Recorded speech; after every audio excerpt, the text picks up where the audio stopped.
I would like to bring in here Mr. Choeib Boutamine. We are already seeing farmers saying that their yields are going to be down. We're seeing transportation problems in rivers, shortage of power supplies. Could you just explain to us what is actually, or what it actually means to be in a state of drought?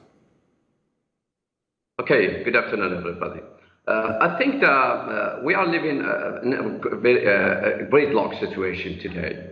So the heat wave or the climate change today is threatening the existence, the human being existence. So there is a lack of food, there is a lack of energy, there is a lack of many things that the human being really need. So as you said, if you ask any farmer today, he will tell you that maybe he has no knowledge technically, that he has no technical knowledge. What does it mean, the climate change? But he will tell you that trees are budding very early in spring, and they are really the fall. They are living the falls in the fall season. They fall very later. So this is very, as I tell you, a very dire situation. So as you said, the heat wave today is hitting many places in the world. UK has recorded a very high level, 40 degrees in this summer. We have issues and problems in France. How they are getting many troubles to generate power, to generate electricity, because the level of rivers are going really down. So that water is very warm, so it will be not really adequate to cool the nuclear plants in France. And by the way, the result, they are getting less energy generated. If we go now to Spain, or to the Portugal, or to the Italy, there is a very widespread of wildfires, and this is affecting animals and human beings and the plants. So we can go now in the beginning of the summer. We have seen that a lot of floods are sweeping India and Bangladesh and even China. So the global warming today became a reality, and I believe it's really, we are a little bit late to take decisions. Let's go back to the COP26 that has been the conference about climate change that has been held in Glasgow in 2021. And they pledged to reduce the methane emissions. And so, by the way, we protect the ozone layer. So let me explain what's really the climate change. So the ozone layer, that is a layer which is protecting the globe, which is protecting the earth from the sun's radiations that touch the earth.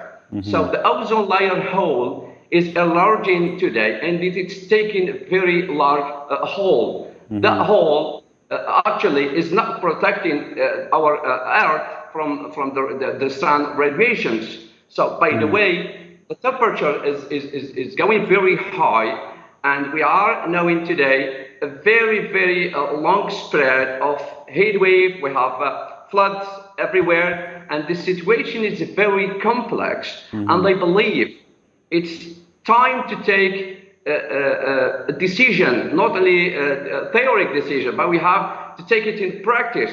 All the humanity today has a responsibility to protect the human being and the animals and the plants. If we keep going with this pace, I believe that 20, 30 years, humanity will lose very huge parts of its of principles of living.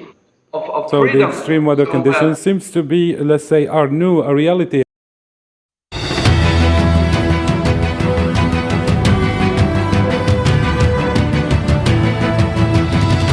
Indeed. And speaking of governments, Mr. Choeib Boutamine, do you feel that governments have an urgency to this problem? Does it feel an urgency to adapt?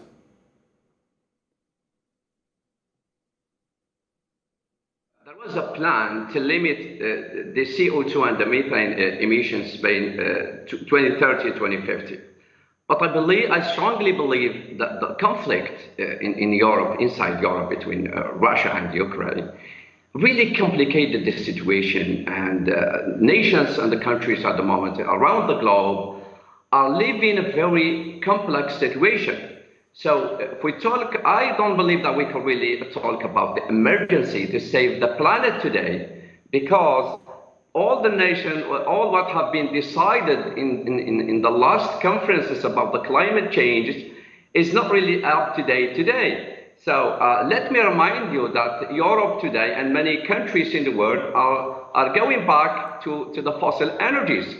Germany went to blank, is really planning to build or to reactivate its coal plants to generate power.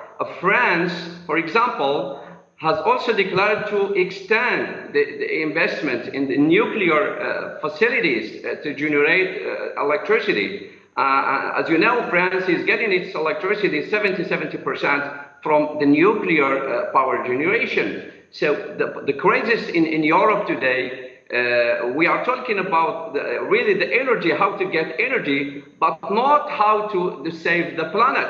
Because the situation there, there's a scare of, there is really a lack of energy, of electricity.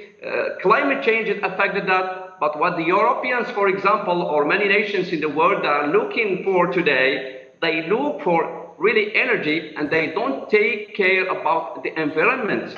Because the problem in Ukraine and Russia, it cuts all the fossil energy, or let's say the gas, or let's say disrupted the plan that was really to make a plan for the climate change. So let me tell you something, that the next winter will be one of the very hardest winters after the Second World War. Let me remind you that today in TTF, in the market, in the gas market in the Netherlands, today it got 200 euros per megawatt hour, and it's 5 times more than some 2-3 years ago. So you see today that the consumption of fossil energy is increasing. There is a crank up of energy consumption today. So we have the government today, their priority is not to save the planet, but to save the living of their citizens and to provide enough energy to their Very nations. interesting point, Mr. Choeib Boutamine.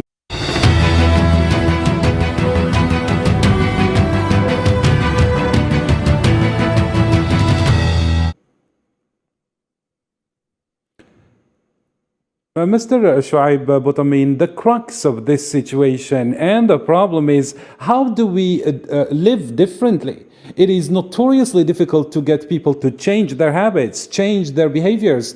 How do we get people to do that when it comes to water, for instance, Mr. Choeib Boutamine? I believe that the humanity has enough time since the Second World War to take the good habits and to not really to get to know what's the meaning of nature and environment. Today the impact is very deep, and citizens, I believe, what they think really populations today, they look for energy. I believe it's up to the government to draw the plans, or to the world leaders, and let's say up in the bracket, is for mainly to G20 countries, nations, to take on to plan the good decisions.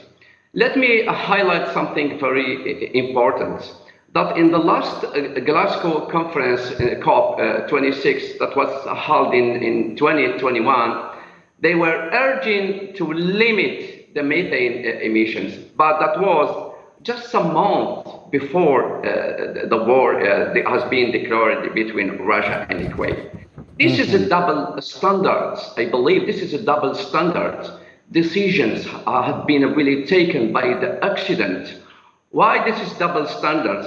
They were urging, they were pledging all the developing countries to curb their methane emissions, CO2 emissions on all the greenhouse gases. But today is depending directly to them, because they have no energy. They directly went back to the fossil energy, and they are themselves the ones who took decisions yesterday urging other nations to respect the environment. And today they are the ones taking decisions to go to to invest in the fossil energies and to go to the nuclear plant investment and to go to the coal. And these elements are polluting a lot the environment. So I believe this is up to the government to take the right decisions. Okay.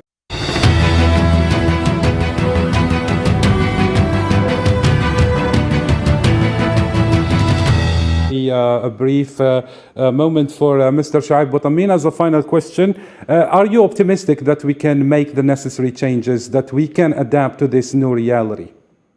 Very briefly, Mr. Choeib Boutamine, since we ran out of time. Yeah, I believe it's okay, but there is one condition.